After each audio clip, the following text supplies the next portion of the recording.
টেস্টের পর টি-20তেও বাংলাদেশের সিরিজ জয় আয়ারল্যান্ডের বিপক্ষে এবং শেষটা খুব ইজিলি বাংলাদেশ পকেটে পড়েছে। কেমন হলো বাংলাদেশের আয়ারল্যান্ড সিরিজ এবং এই ম্যাচ দিয়ে বা এই সিরিজ দিয়ে বাংলাদেশ বিশ্বকাপের জন্য কতটা প্রস্তুতি নিতে পারলো সেই বিষয়ে আমরা কথা বলবো। আমাদের সাথে আছেন ক্রীড়া সাংবাদিক তাইব অনন্ত। তাইব অনন্ত, আপনাকে স্বাগত খেলা চোখে। গতকালকে আমরা একটা ম্যাচ দেখলাম বাংলাদেশের, যেখানে আসলে খুব কনভিনসিংলি বাংলাদেশ ম্যাচটা জিতে নিয়েছে 8 উইকেটে এবং বলতে গেলে 117 রান তারা করতে গিয়ে তারা 13.4 ওভারে ম্যাচটা জিতে নিয়েছে। বাট এই ম্যাচে যেভাবে বাংলাদেশ খেললো, আসলে বিশ্বকাপের প্রস্তুতি কি ঠিকভাবে হয়েছে কি না, এটা কি আমরা বলতে পারি? শুভ সকাল পার্থ। বিশ্বকাপের প্রস্তুতিতে এই ধরনের দ্বিপাক্ষিক টুর্নামেন্ট, যেখানে আপনার অপোনেন্ট মিনোস, যেখানে আয়ারল্যান্ডের বিপক্ষে আপনি 3টা ম্যাচই সহজে জিতবেন এরকম একটা এক্সপেকটেশনস থাকে, সেই জায়গা থেকে বাংলাদেশের এই প্রথম দুটো ম্যাচই খুবই কম্পিটিটিভ ছিল। প্রথম ম্যাচে তো বাংলাদেশ হেরেই গেল এবং বেশ বড় ব্যবধানে হেরেছে, 39 রানে হেরেছে। আদতে দেখে 39 রান হলো, আসলে হারটা আরও বড়, কারণ বাংলাদেশ সম্ভবত 70-75 রানের মধ্যে 8 উইকেট হারিয়ে ফেলেছিল। সো ওখানে একটা বড় ধাক্কা, একটা রিয়েলিটি চেক বাংলাদেশের। পরের ম্যাচে যখন আবার 170+ চেজ করতে হলো, আমার ধারণা সবারই ভয়ে লেগেছে, সবাই মনে করেছে হয়তো আবারও এত বড় একটা টার্গেট চেজ করার জন্য বাংলাদেশ রেডি কিনা।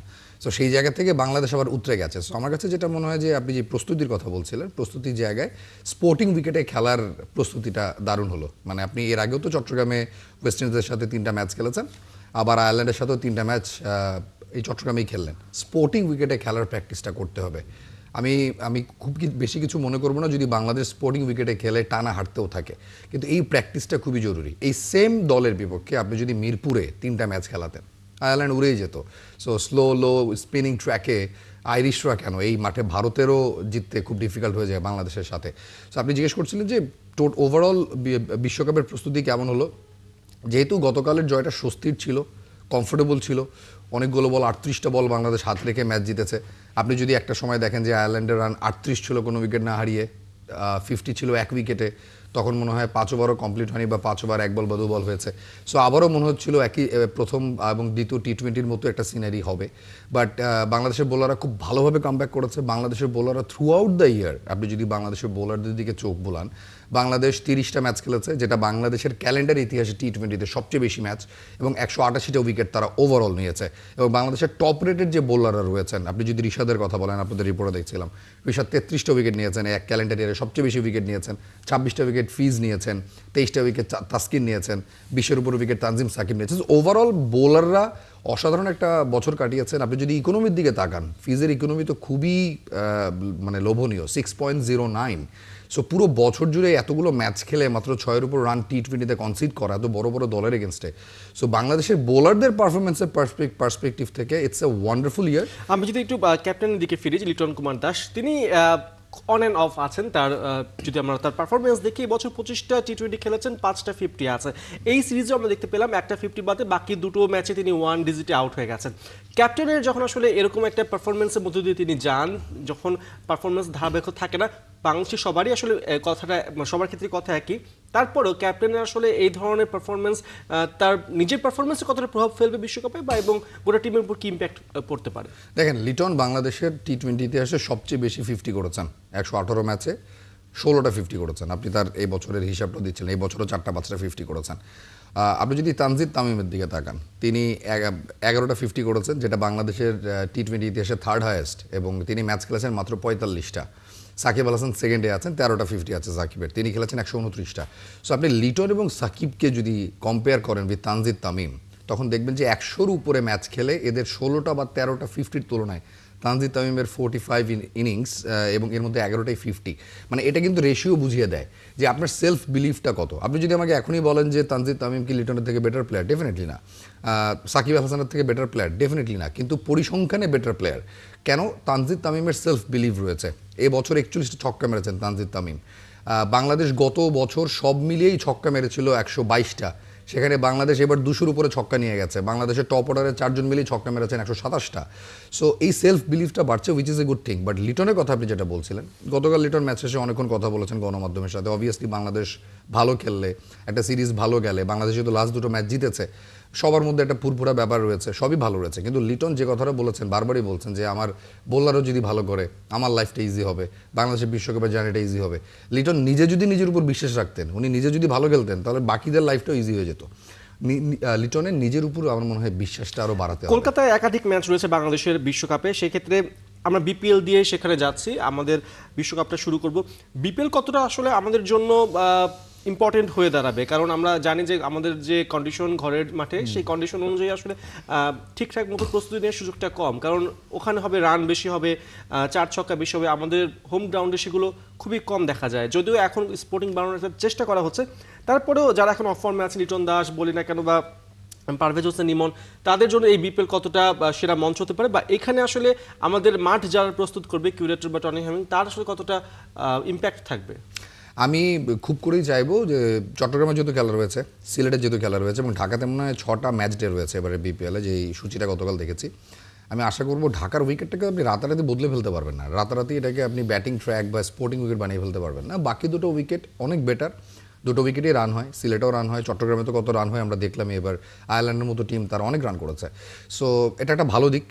এবারের যে বোর্ড রয়েছে এখন, যারা দায়িত্বে রয়েছেন, তাদের এই একটা জিনিস ভালো রয়েছে যে তারা অন্তত উইকেটগুলো একটা স্পোর্টিং উইকেট বানাচ্ছেন, ব্যাটার বোলার ফ্রেন্ডলি করছেন। বাংলাদেশের ব্যাটাররা এইরকম উইকেটে খেলে অভ্যস্ত না, সো এটা বিশ্বকাপের আগে বাংলাদেশকে অনেক হেল্প করবে আমি মনে করি। অন দ্য আদার হ্যান্ড, আপনি যদি টি-20 ওয়ার্ল্ড কাপের লাস্ট 4-5 বছরের হিস্ট্রি দেখেন, খেলা হয়েছে ওয়েস্ট ইন্ডিজ ইউএসএতে, সেখানে উইকেট কিন্তু খুব স্পোর্টিং ছিল না। আপনি যদি বাংলাদেশ সাউথ আফ্রিকা সেই ম্যাচটাই দেখেন, ইট ওয়াজ এ ভেরি লো উইকেট, তাই না? রান হচ্ছিল না, বাংলাদেশ লাস্টে গিয়ে ছক্কা মারতে পারলো না, মাহমুদুল্লাহ হয়ে গেল।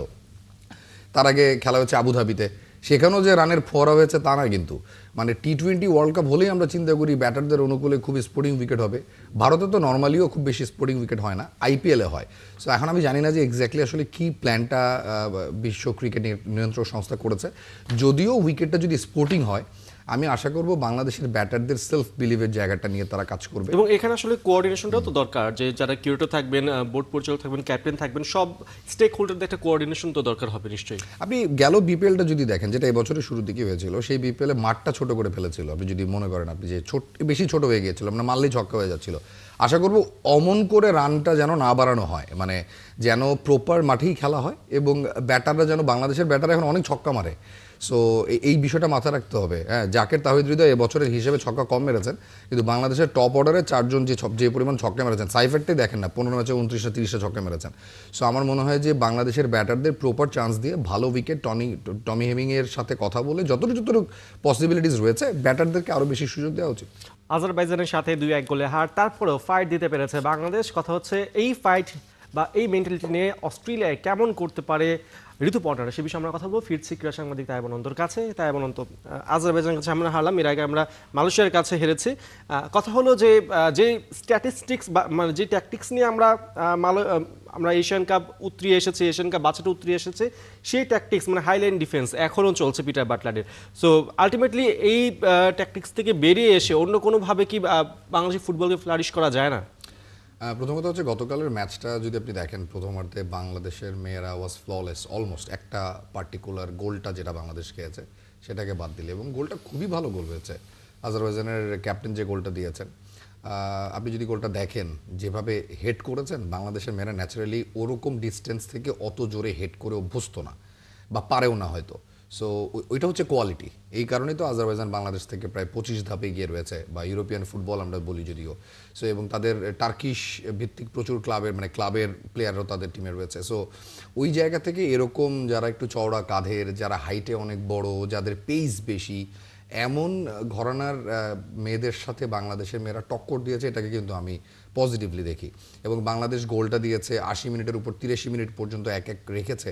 একটা সময় মনে হচ্ছিল ম্যাচটা বাংলাদেশ হয়তো ড্রও করবে। সো এই যে হাইলাইন ডিফেন্স নিয়ে যে এত আলোচনা পিটার বাটলারের, সেটা কালকে কিন্তু খুব প্রশংসিত হতো, বা হয়েছেও, যদি ম্যাচটা 1-1 গোলেই শেষ হতো, বা বাংলাদেশ যদি 2-1 করে ফেলতে পারতো। সেই জায়গা থেকে আমি বলবো স্কোর কার্ডটা 2-1 আজারবাইজান জিতেছে বাংলাদেশের সাথে। এক্স্যাক্টলি মাঠে কী হয়েছে সেটার প্রতিফলন নেই। আপনি যদি ওই কাগজে দেখেন 2-0 মালয়েশিয়ার সাথে, বা 1-0 গোলে মালয়েশিয়ার কাছে হেরেছে, এখানে 2-1 গোলে হেরেছে। বাংলাদেশের ফলাফলটা আসলে ট্রাই নেশন সিরিজে খুব একটা ভালো না, কিন্তু টার্গেটটা যদি হয় আপনার অস্ট্রেলিয়া মিশন, টার্গেটটা যদি হয় এশিয়ান কাপের মূল পর্ব, যেখানে বাংলাদেশের গ্রুপের প্রত্যেকটা টিম খুবই স্ট্রং, এবং বাংলাদেশ তাদের সাথে খেলতে গেলে বাংলাদেশকে অনেক শক্ত একটা প্রিপারেশন নিতে হবে। সেই জায়গায় আমি মনে করি প্রিপারেশনমূলক টুর্নামেন্ট যদি হয়, সেখানে আপনি মালয়েশিয়ার কাছে 1 গোল খেলেন না 2 গোল খেলেন, সেটা ম্যাটার করে না। কোচ কিভাবে চিন্তা করছে, কোচ কিভাবে দেখছে, প্রিপারেশন নিতে গেলে আপনি যদি হেরেও যান ডাজন্ট ম্যাটার, মূল পর্বে মূল জায়গায় গিয়ে যেন আপনি না হারেন সেটা ইনশিওর করা। আজারবাইজানের কোচ কালকে বলল যে যেভাবে পিটার বাটলারের দল খেলেছে, যেভাবে বাংলাদেশ দল মাঠে ডমিনেট করেছে মোস্ট অফ দ্য টাইম, সেক্ষেত্রে এশিয়ান কাপে বাংলাদেশের সুযোগ আছে যদি এভাবেই খেলে উজবেকিস্তানকে হারানোর। যদি উজবেকিস্তানকে হারানোর পর্যায়ে আমরা থাকি, সো সেই ক্ষেত্রে আর কোন কোন জায়গাগুলো ফাইন টিউনিং করা যেতে পারে? আর আমাদের সামনে তো অবশ্যই অলিম্পিকে খেলার, সরাসরি খেলার সুযোগ রয়েছে, বিশ্বকাপে খেলার সুযোগ রয়েছে। তো উজবেকিস্তানকে আমরা যদি হারাতেই পারি সামনের এশিয়ান কাপে, তাহলে বাকি যে দুটো ম্যাচ আছে সেইগুলোর জন্য আসলে এখন কি কি কাজ করা উচিত?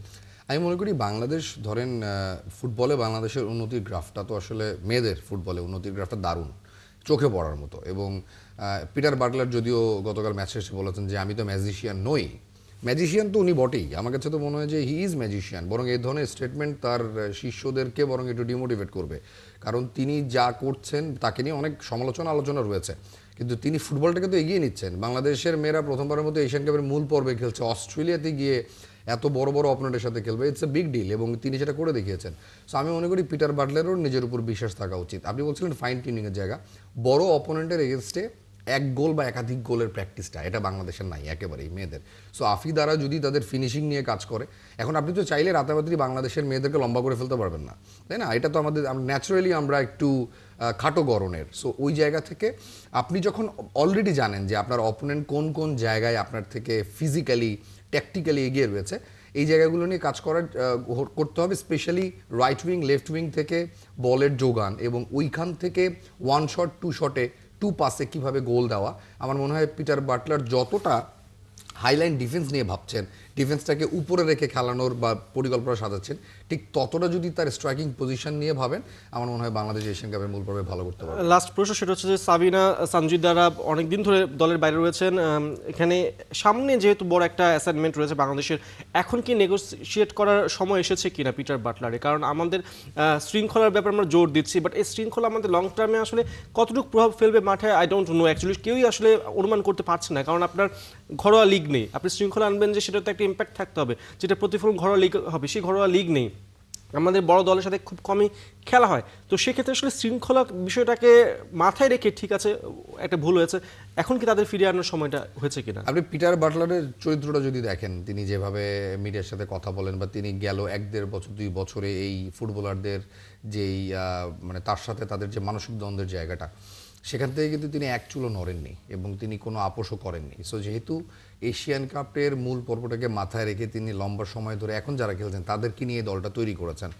আপনি এখানে বসে যতই বলি না কেন যে কিছু প্লেয়ারদেরকে হয়তো সুযোগ দেওয়া যেতে পারে, বাংলাদেশের কনটেক্সটে বাংলাদেশ ভালো করবে, তারা বাইরে রয়েছেন দলের, আমার মনে হয় না পিটার বাটলার এখানে কোনো ছাড় দেবেন। সো ফুটবলে না ওই জায়গাটা আসলে অনেক স্ট্রং আপনার ম্যানেজারের বা হেড কোচের, তিনি চাইলে যা ইচ্ছা করতে পারেন। সো পিটার বাটলার যেহেতু বাকিদেরকে নিয়ে একটা লং টার্ম ধরে 1 বছরের উপর ধরে কাজ করছেন, এবং লক্ষ্যটা যেহেতু এশিয়ান কাপ, আমি বলবো হ্যাঁ, সুযোগ তো আসলে সবাই ডিজার্ভ করে। আনফর্চুনেটলি আমাদের নারী ফুটবল লিগের মানটা ভালো না, রেগুলারও হচ্ছে না। সো সব কিছু মিলিয়ে পিটার বাটলার কতটুকু ছাড় দেবেন আই রিয়েলি ডাউট, আমার মনে হয় না ছাড় দেবেন। এবং তিনি যেহেতু বাকিদেরকে নিয়েই কাজ করছেন, আমার মনে হয় বাকিদেরকে নিয়ে এগিয়ে যাবেন এশিয়ান কাপে। সেটাই, সামনে ফিফা উইন্ডো আছে, সেখানে আমরা সবাই বলছে যাতে ইউরোপিয়ান দলগুলোর সাথে আরও খেলা বাড়ানো যায়। আমরাও দেখছি যে বাফে সেই জায়গাটা কতটা কাজে লাগাতে পারে। আপনাকে অনেক ধন্যবাদ এবং আমার সাথে থাকার জন্য। ধন্যবাদ।